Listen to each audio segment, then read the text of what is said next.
Chapel, Pioneer Valley Baptist Chapel. There we go. Good. It takes me a while. Anyway, Steve has been engaged in pastoral training in Vladivostok area of Russia area. And so he's going to come and tell us about that work now. Dear brother.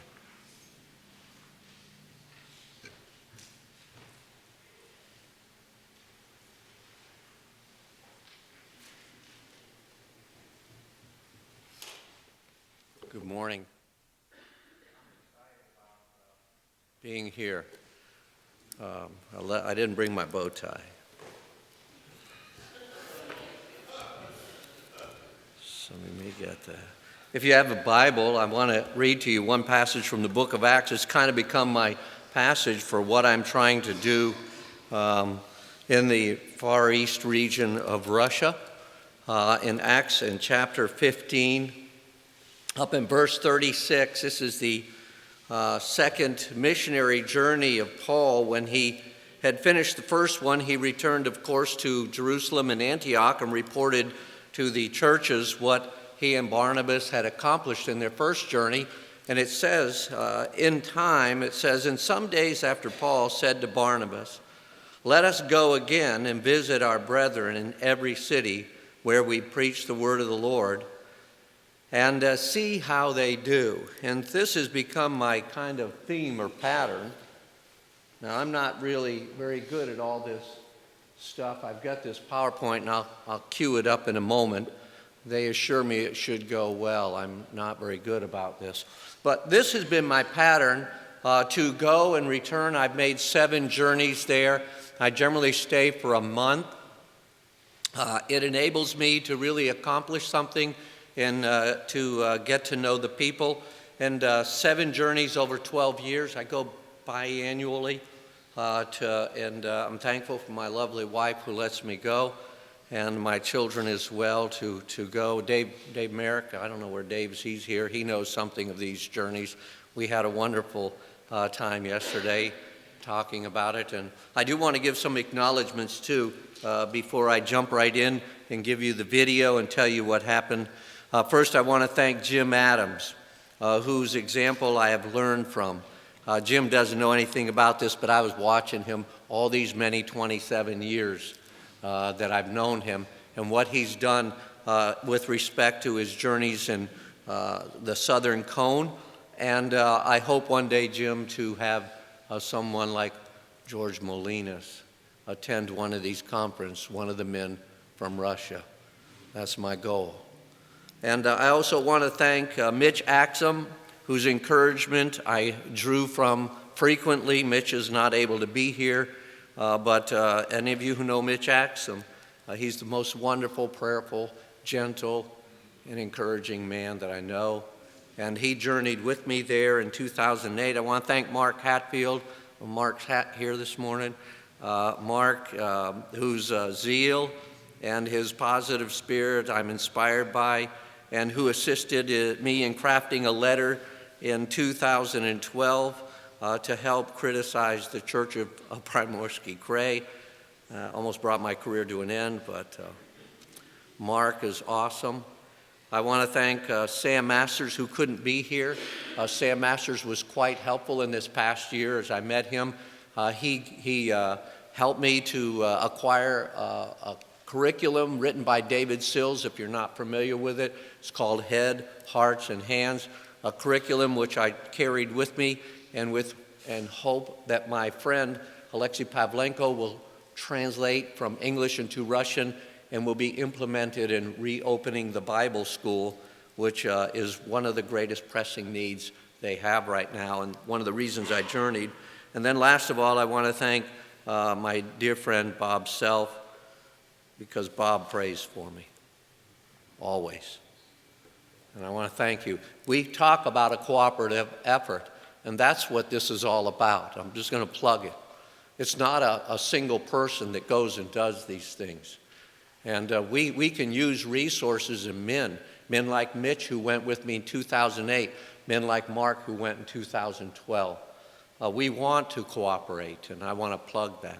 But anyways, there you go, a little plug. The reason I go is because I'm following the pattern of Paul. I went once in 2004 and met these guys. The way I came into contact with the Russians was through our President Ronald Reagan. Thank you. They love Ron Reagan. He opened the doors without firing a shot, and many of them fled and came to my neighborhood. And one day I was coming out of my church building, and a group of Russians were coming down the sidewalk saying, "We don't have a place to worship. Can we use your facilities?" I handed them a set of keys and said, "Help yourself. Then you can even join us if you wish, and we can have cooperative services." But they preferred their Russian services. 5 years later, after they came to our church, they, hearing me preach and teach a bit, thought I was capable. I'm not very good, not theologically very apt. But anyways, I guess I'm better than most Russians. So they sent me to Russia in 2004 to teach in a small Bible school in a city called Uganay. And I went not knowing anything except .net, and I wound up there meeting some people, and including my friend Alexei Pavlenko, who my family considers him my Russian son. And Alexei has come to America on 2 occasions to spend the summer. He's single, he's 34. If you have any daughters around that age, he needs a wife desperately. But Alexei is unique because he's an English teacher at Far East Federal University. And by reason of his being an English teacher, I have been invited to the university. I'll show you some pictures. Let me see if I can get this thing up and running. Which one do I push? Oh, here we go. There you go, Russian 2016. This is one of my guys in the church set this up. Oh, there we go. This is new. Uganay, that's where I go. Uganay is got a population of about 30,000. Russian villages are interesting. They are not like you think of village. They call it a village, but it's a concrete high-rises that run 10 stories high as a general rule, and they put them. It's old communist building scheme. They were all built near the railroad lines because people didn't have cars. And so you go to Uganay has, just to let you know, it's 30,000. It's kind of right near, did I lose it? There we go. There's Vladivostok, Primorsky Krai region where I go. It is the Far East region. There's 10 time zones in Russia, and we're in the first one. The way I fly from New York to Moscow, which is roughly 10 hours, take a break, and fly 10 more from Moscow to Vladivostok. It's quite the journey. It is right where North Korea, and China meet. Let me pull up another one here. Vladivostok, Uganay. This one gives you a little map. The big red dot up there and the oval down the bottom, the red dot is the Vladivostok airport. Down the bottom where the oval is, that's where Uganay is. It's about a 40-minute ride from the airport to Uganay. And then there's, you can barely see it in the light blue, there's a bay there. And it's, Uganay is on the bay. It's Amur Bay, and Amur empties into the Pacific Ocean. It is the headquarters of the Russian Pacific Fleet for the U.S. Navy. Mark, where's Mark at?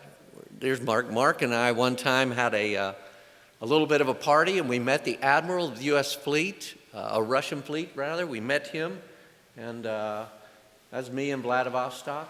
It's quite a nice city. It's a city of about 650,000. Their temperature is a little different than ours. It's temperate there, kind of like where I am in New England. There we are running around Vladivostok.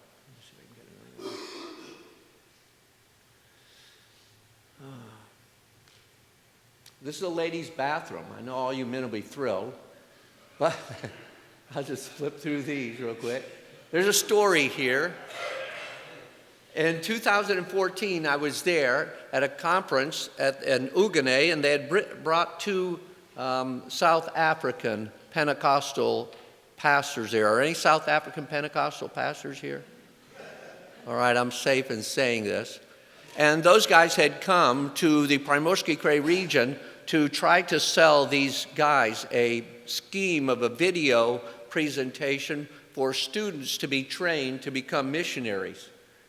And we were at this conference. This thing is just not clicking. There we go. Where do I go? And there's another ladies' bathroom. These are stalls. There's the toilet. You guys are going to love this. So the story is another ladies' bathroom. We have 3 of them. I know, this is crazy, right? There it is. All right. It's nice tile work, pink tile on the bottom. Hey. Now we got the men's bathroom. There's my friend Alexei.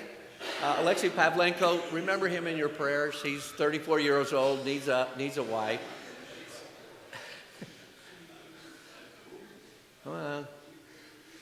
I'm just going to run through these. There's another shot of the men's bathroom. Hey, see the urinal on the right there? I was using that urinal on the right. Yeah, I'm not your... You got to hear this. They love it. They don't care. You guys want to hear it, right? So I'm using the urinal at a break, and I hear the stall door behind me close, and then I hear out of the stall, "Ay, krasiva toilet." It was my friend Ulrich, and what he was saying is, "What a beautiful toilet." we just installed those. And the story is these 2 South African guys had come from South Africa to sell the whole scheme on a computer-driven way of evangelism. And so we were at this conference, and I was standing out front because the building's a cold building. And here's another men's bathroom one. 2 urinals. I'll get through this real quick. There.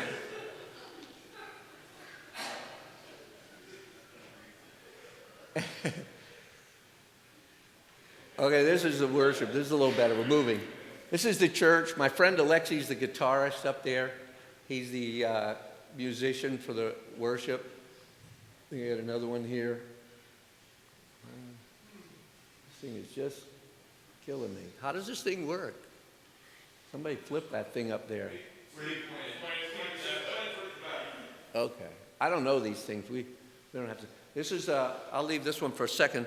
So the toilet scheme was this. These two guys, and I'm standing out front of the building because it's a cold concrete building. It's in October. They haven't turned the heat on yet. The heat is controlled by the town of Ugine. They have a coal-fired thing. You get your heat, your hot water, everything that way. And when they turn it on is when you get it. So the building was a bit chilly. And so I was outside. You know how it is on one of these nice sunny days, and I'm trying to sun myself. And this South African guy comes up to me. He says, "Excuse me, you can speak English, can't you?" I said, "Yeah, I'm from America." And he says to me, "Do you know where the toilets are?" And I said, "Yeah, it's right back there." I said, "They're wooden structures. Don't go in the first one. That's the ladies. Go in the second one." He's trying to sell them this computer-driven. He looks at me, he goes, "Really?" I said, "Yeah, really. The first one's the men's, the first one's ladies. Don't go in the second one." And that got me so mad. I was so mad. This is East Siberia, gentlemen. In February, women have to go out there, pull up their skirts or dresses, and I don't need to explain everything, and squat over a hole in the ground. And this guy's trying to sell them this stuff. I was so mad, I was determined to go back and give them proper toilets. And that's why the toilets are there. We gave them toilets this year, and as soon as I landed, they drove me straight from the airport to the toilets to see them. So I had to take pictures of the toilets. There's a small congregation. To you and me, toilets don't seem meaningful. This was a huge threshold for our church to cross, because we didn't come and ask anything from them. we came to bless them. And we've been doing it now 7 trips. And in the 7 trips, this was a huge threshold for credibility. And I'm going to say to you young guys and all of you that are doing missions work, it doesn't happen overnight.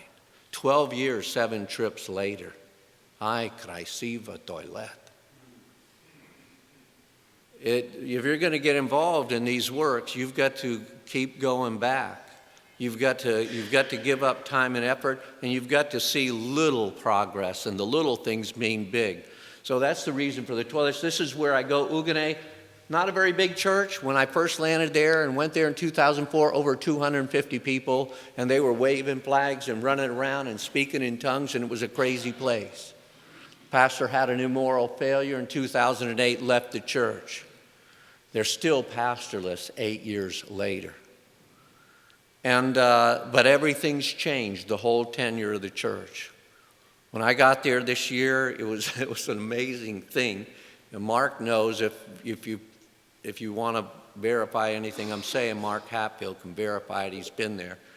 Amazing thing because the church has not only survived without a pastor, but this whole bathroom project changed everything. We sent the money, but we didn't go build a bathroom. We entrusted them with it. They built the toilets, and they are so proud of those toilets. They made me go see the toilets. And I told them on Sunday, whatever you do, don't call me toilet man. But those things, the whole year of planning and putting in those toilets brought the whole church together. They finished the toilets, and they said the toilets made the rest of the building look so bad, they had to paint the rest of the building. But what it did is it brought a group of people who thought their life as a church was over. It brought them back from the dead. These people are so excited. They're just excited. They thought they were gone. They thought it was over. They have 3 humble men, no preacher. These 3 humble deacons who stand up and often read passages from books that they read. Passages from the Bible. They don't know how to preach it, so they just read it. But anyways, that's where I go. Ugane, pray for that church. They are down to about 40 from about 250. But the nucleus they have is a good nucleus, and they're more interested in the serious business of worshiping God. The previous pastor, I think, really had developed into a cult personality, oh, I got to go that way. Okay, let me give you some real quick ones. This is worship and Ugane again, another picture. There's the small group of them. That's what they have. But they're great people now. They're going forward instead of backwards. This is street market. For some of you that, this is shopping. Let's see here. There's another street market shop. It's outdoor shopping. It's not like the Western world. I don't know how. I think I got 3 of these. That's how we shop in Ugane. They're outdoor stores. Most of the goods come from China, which is right next door. I wish I could go through this faster. These are students. This is kind of interesting. This is Far East Federal University. My friend Alexi in the right-hand corner. He's an English professor there in his 10th year of teaching. This is a night class. Wow. This thing is just not working for me. Here's a picture of Vladivostok. It's a huge city.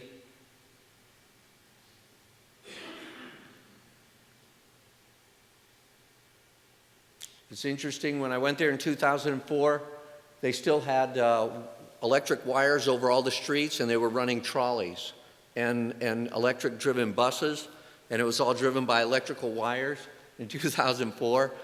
And now all of those are gone, and they only have like 3 traffic lights in all of Vladivostok, and it's a nightmare to drive there. Every day you see accidents all over the place. They're crazy. These are some of the students They were really great students, my friend Alexi there. And at the university, I go there and I lecture in English because they don't have any English teachers. There's me there. And I go there and lecture, and what's fascinating, any topic I choose I can speak on, and I often am able to share the gospel more freely there in the university than anywhere else. This past August, they passed a new law in Russia forbidding the sharing of the gospel in public, forbidding the preaching or teaching of God's word in a private home, and only allowing pastors of churches to share the gospel in their own churches. This past year, I only spoke in one church, my friend Ulrich's church. The other churches were reluctant to allow me to preach because of this new law. If I was caught preaching, they would immediately deport me, flag my visa, I'd never get back in, and the churches would suffer as a result of it. So this new law they just passed in August, you can go online and look it up, I've read it. It's supposed to be an anti-terrorist law forbidding foreign ministers or foreign preachers or foreign clergy, religious leaders from coming in. These are some of the students, one of the larger classes. And I have a great time going there. I'm always thinking when I go there of Paul on Mars Hill, or sometimes when Paul was in Ephesus, it's a school of the philosophers, and they allow me freedom on the campus to engage the students, which is really good. So the kind of schedule I have is usually 5 days a week I'm at the university, and the weekends I'm with the pastors. I want to get over to Pogranični. This is a little bit of Uganay. I'm going to skip real quick. And who's the guy following me from Honduras? My apology already. This is a new Orthodox church being built in Uganay. On the right hand, you see a little bit of a tower that's not finished. There was never an Orthodox church in Uganay. They're building it now. And the Orthodox Church has re-emerged since Perestroika.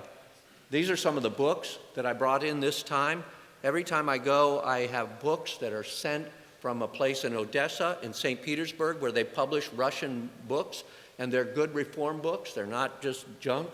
And I usually bundle them up, and I bring them in, or actually they meet me there. I have to arrange ahead of time. This is a guy, he's a very important guy, Pastor Michael. And I'll pause here for a moment, tell you the story of Pastor Michael. But the books I bring in to give to the pastors, we usually bring in 10 to 12 titles, and we give a bundle to each pastor. I have a copy here of that I gave out this year and in 2012. This is the 1689 London Baptist Confession in Russian, if you want to take a look at it in Russian. Pastor Michael is kind of the leading guy. He's been at his church for over 25 years. The first time I met Pastor Michael, he had gold teeth and lots of tattoos. Pastor Michael was converted in a Russian prison. He was a notoriously bad man. He stands about 6'4", and he's kind of very wiry built. And he just puts fear in you. And this time, 7 times, for the first time in 7 trips, Pastor Michael embraced me and hugged me. When I was there 4 years ago, Mark Hatfield helped me craft a letter, a 5.5-page letter of criticism for their church, as he has time to quit, my wife says. And in that letter of criticism, Pastor Michael took great offense. But the things that we mentioned in the letter have come to fruition. And this time, Pastor Michael gave me a hug when we picked him up at the airport. First time ever he's hugged me and embraced me. And we drove 3 hours from the airport in Vladivostok to his home in Nahodka, and we spent 3 hours in the car together conversing. We made it to his home. His wife got up. It's 4 o'clock in the morning, and she fed us a little bit. And as we prepared to leave, Pastor Michael thanked us for the ride. And then he said, it's holidna. And he was trying to give me his coat because it was cold. And I said, Niet, Herishon, my jacket was sufficient. And he said, no. And he pulls out a vest and says, here, take this at least. I said, no, I'm good. And then he finally said, do you want my thermal underwear? Now, when a guy's going to give you his thermal underwear, you've achieved something. But it would be like Saul's armor on David. He's 6'4". So I said no for the thermal underwear, but I did take a pumpkin from him and went home. Pastor Michael's very important. He's a leader there, very important leader. This is a church anniversary. This lady, Larissa, she's a very kind lady in Ugane. She helped arrange all the toilet and its installation. This is a dinner that they had. I'm going to just go real quick and get done. Two things, Pastor Oleg and Pastor Michael, this will be sufficient. Michael's on the right, Oleg's on the left. Oleg is my friend from Pokotanichny, and this is the other thing that happened this trip. The first one was the hugs from Pastor Michael and his assurance that he trusted me with what I'm doing for the first time. That was huge because he's kind of very influential there. Second thing is my friend Pastor Oleg. I went to his church. He allowed me to preach. He's a very daring young guy. He was converted at 17. At 19, he began in the ministry with no formal education. He's 20 years in his church. And we were in his house on Sunday afternoon. And as we sat at the table, he said to me, this is amazing, he said to me, "Do you know anything about John Calvin and Calvinism?" I've been waiting 12 years in 7 journeys to have that conversation. These are Pentecostal men whose Pentecostal theology has failed them. And for the afternoon, I shared with them, yes, I do know. And yes, I think Calvin had some good points, about 5 of them that are really great. So anyways, yeah, let me finish with, if you got the report, it's on the website. Let me just read 2 paragraphs and I'm done. Speaking with Pastor Michael in Nahoka, he stated a number of reasons for the decline in the churches of this region. First, he said the Pentecostal gospel they received from America had misled many of the pastors and those who supposedly were converted. They did not experience the health, the wealth, and prosperity it promised, so in time the pastors, as well as the supposedly converted, abandoned the faith that they'd preached and believed. Now the churches are void of pastors and the pews are empty. Sexual immorality has also taken its toll among the pastors because, as Pastor Michael says, there is little teaching on holiness in the law. So immorality is forgiven by simple repentance, and thus the churches are full of drunks and fornicators, to quote Pastor Michael. The other problem and the reason for my trip is that the Bible school closed and no one is being taught or trained in the ministry. There's no prospective students to fill the empty pulpits to plant new churches in the region. I met with the pastors Saturday, October 22nd, to try to persuade the pastors to cooperate, consider reopening the Bible school. I brought a simple curriculum, thanks to Sam Masters, David Sills' curriculum, that could be used to train men, and I'll be asking the pastors, and this is what I'll close with, asking you to pray. For the next 2 years, I have placed in the hands of the pastors a plan, a curriculum, and I'm asking the pastors to consider volunteering their time, coming to the school for a week at a time to stay on campus to teach classes. It's difficult to get these men to work together. Please pray for the situation in the east of Russia. Pray that the message will become more truly biblical and the pastors will cooperate for the sake of the churches in the future. If this does not happen, I'm afraid the future looks grim for the gospel in Far East Russia. Cooperative efforts are what we need. Thank you for giving me a few moments.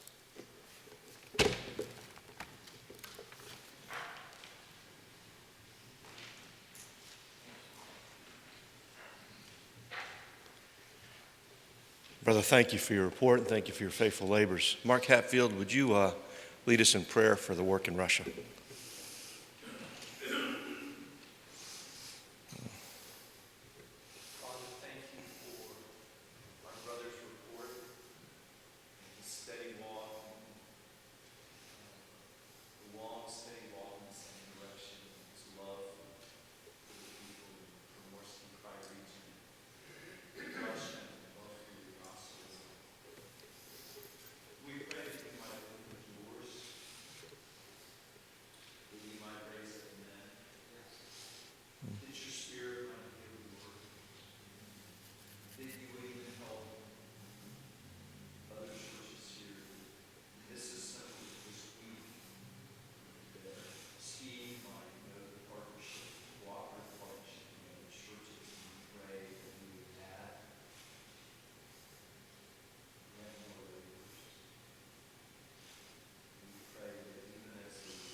Amen. Jeff Smith, pastor from Coconut Creek, Florida. Dear brother, come and tell us about the work in Honduras. I told Jeff, feel free to go into the break time, and he said his would be a bit briefer, but brother, take the time you need. I mean that. Yeah, well, thank you for the opportunity to do this. Be quite honest with you, I didn't realize I was going to be doing this till I arrived. I've been so busy right up until the time I walked in the door, and I looked at the schedule and saw that I'm supposed to make a presentation about Honduras. So I don't have any PowerPoint. I have no photographs of toilets or anything like that to show you. And my presentation's brief, so that's good. So we shouldn't be too late getting to our break. But again, thank you for the opportunity. The church that I serve, Emmanuel Baptist Church, Coconut Creek, Florida. One of the most recent things that we've been involved in is a church planting effort in Honduras. And I've been asked to make you aware of this. It's a two-pronged effort, so let me just explain very quickly. I'll just kind of stick to my notes for time's sake. In August 2008, Danilo Juarez from Iglesia Camino Nuevo, which is a sister Hispanic Reformed Baptist church in Miami, at his retirement, he moved back to his native country, Honduras, and his hope in returning to Honduras was that God might raise up a church there, and various financial support problems together with health issues forced Brother Juarez to return to the U.S. for a time. However, in 2015, he returned to Juticalpa, Honduras, a city with a population of roughly 130,000 people. And Danilo, Mr. Juarez, he has experience and abilities in terms of radio broadcasting, and I won't go into all of this, but in God's providence, through various circumstances, the opportunity and means were provided to establish a radio station in Juticalpa, and from which to broadcast, and it does broadcast exclusively Reformed Baptist gospel preaching in Spanish. And that part of the work is under the direct oversight of Camino Nuevo, while our church is providing the bulk of the financial support to keep the radio station operating, up and running. Another sister church in Phoenix, Arizona has recently provided the funds necessary for us to extend the reach of the broadcast, and we praise God for this opportunity to broadcast faithful gospel preaching throughout this city and even beyond this city in Honduras. However, the primary goal is to see a church planted in Juticalpa. And some months ago, a pastor from the Dominican Republic that we have a close relationship with and some involvement with in supporting work that he does in Haiti, a man by the name of Francisco Guzman. He pastors a Reformed Baptist church in Santo Domingo, Dominican Republic. They probably have about 300 in attendance there. He's very involved in mission work in Haiti and in church planting. He agreed to go and to visit Juticalpa to assess the situation, to get a sense of the impact of the radio broadcast that it's having, to report back to us. Pastor Guzman spent 4 weeks there engaging in preaching and evangelism, scouting out the territory under the sound of the radio broadcast. And he came back to us with a very encouraging report of people who are listening to the broadcast, of some believers in the city. And that leads to the second prong of this effort that we are engaged in as a result of Pastor Guzman's visit. Our next concern then has become to find, and a prayer has been to find, a qualified Spanish-speaking church planter with a burden for the work to move to Juticalpa in order to minister to those who are already positively impacted by the radio broadcast in an effort to plant a church and to preach the gospel to the surrounding neighborhoods. And we've been praying for a man who speaks Spanish, a man who has some technical ability in terms of the radio station and so forth, and someone who has a lot of courage and savvy to labor in a city that is very dangerous It's a very crime-ridden place with a lot of corruption in the city government. Well, in God's providence, we believe that we have located the man. His name is Andres Castillo. He's from the Dominican Republic. He's a married man with 2 young children. He's in his mid-30s.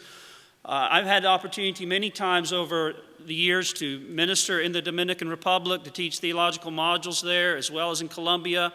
And one of the things that I've desired to see and longed to see are those churches sending out missionaries themselves. If you've been to the Dominican Republic, you know that there are some very well-established, large Reformed Baptist churches there. In fact, the GBCTaylors, as it's usually referred to in Santo Domingo, has about 1,500 people. And these men are training men. They're men that some of you have been there. Some of us have been there many times engaged in teaching men, and God is raising up preachers and pastors there. And of course, they make better missionaries to go to Central America and some of these places often than we could be, because they are more in tune with the Latin culture and, of course, their ability to communicate in Spanish. And so we began to pray about this, and we're very thankful that we believe God has raised up the man to go. As I mentioned, his name is Andres Castillo. He's a married man with 2 young children. He's in his mid-30s. He's a very humble man. He has a very genuine and experiential faith and devotion to the Lord Jesus. He's been raised up under the ministry of Pastor Guzman and formally trained under Pastor Guzman's mentorship, as well as taking theological courses at the church I mentioned, GBCTaylors, which is the largest Reformed Baptist church in Dominican Republic. It's also in Santo Domingo. Among the elders who labor there, some of you may have heard of Suhel Michelin or Salvador Gomez, and so he's received training there. And Andreas, the man we're planning to help send to Honduras, he also has significant ministry and preaching experience, laboring in a small church in Cristo Rey, Dominican Republic. And brothers that we know who understand Spanish as their first language and whose assessment we trust have given very good reports concerning this man's preaching gifts and concerning his character. He's above reproach in the eyes of the church there in Santo Domingo, where Pastor Guzman labors. And we at Emmanuel have met with him electronically or by Skype, and have had opportunities to ask him questions, to get to know him with the help of a translator. And he seems like the perfect fit, really, the right fit for this situation. And he's very zealous and eager to go and for the work. And already we've been able, through various means, to lease a house for him and for his family to live in which to hold services as well in Juticalpa, and the plan is for him to move to the area before the end of this month. And then later his family is coming to join him. He'll be directly accountable to his sending church, which is an English Trinity Baptist Church in Santo Domingo, Dominican Republic. In addition, our church, Emmanuel Baptist Church in Coconut Creek, Florida, and Camino Nuevo Church in Miami, Florida, we have been and will continue to serve as advisors. So we're very excited about this opportunity. This is what missions is all about, going to needy areas where there are no churches and seeing churches planted, and this has just kind of fallen into our lap, and we're very thrilled about this opportunity. As might be expected, there are a number of financial needs. We currently have enough money raised to get started, taking a bit of a risk and jumping into this without all of the funds, but enough to get started, we don't have enough yet to fully fund the entirety of a 2-year budget that we projected. The total 2-year budget for the project is $57,200. In addition, there's a one-time moving expense of $5,561. There was also a one-time radio power frequency boost expense of $6,000. I'm glad to say that money has already been provided for and donated, and also the moving expense money has been provided. The figures break down as follows. If I had known, and I could have perhaps prepared something that you could actually see this, but you can all. Oh, you do?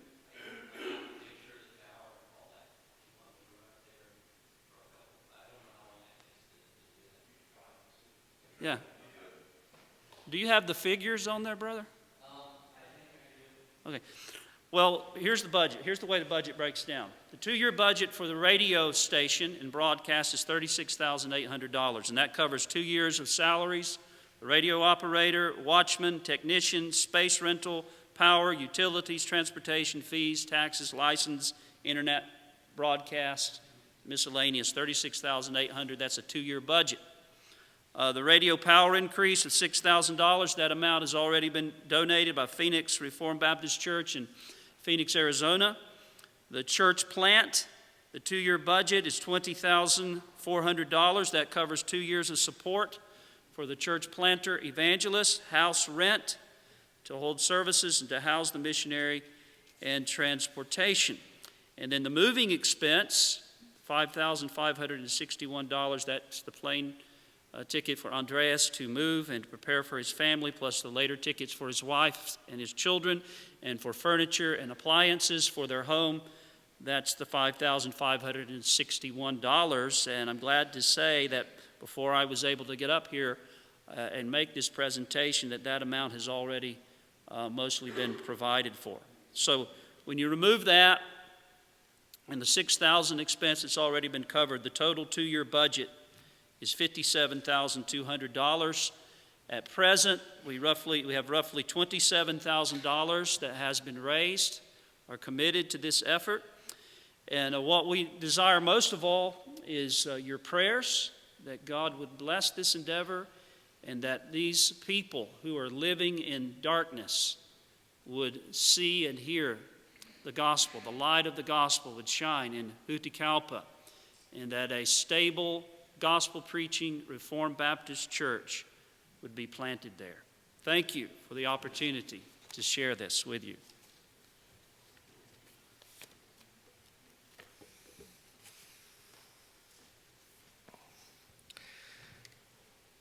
Brother, I was struck when you said this fell into your lap. But brothers, things don't fall in our laps when we're sitting on our hands, do they? It's when we're going. The Lord begins to cause opportunities to just sort of pop out of the woodwork. That doesn't happen sitting on the couch at home, though. Well, I'm going to go into a break in just a moment. Before we do that, Robert Briggs, would you mind praying for this effort? And Jeff, give us the name of this church planter again. Andreas. Especially pray for Andreas as he begins this venture. Did you say next week or next month? End of this month. So please pray especially for Andreas Castillo as he embarks on this. Can you imagine an American church planter going to a foreign country and being supported for $20,000 for 2 years? Amen.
Amen.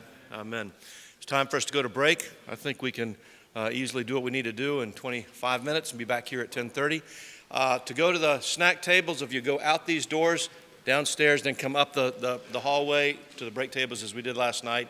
We have the bookstore, restrooms down those stairs, also restrooms through this door and around the corner to the left in our office building.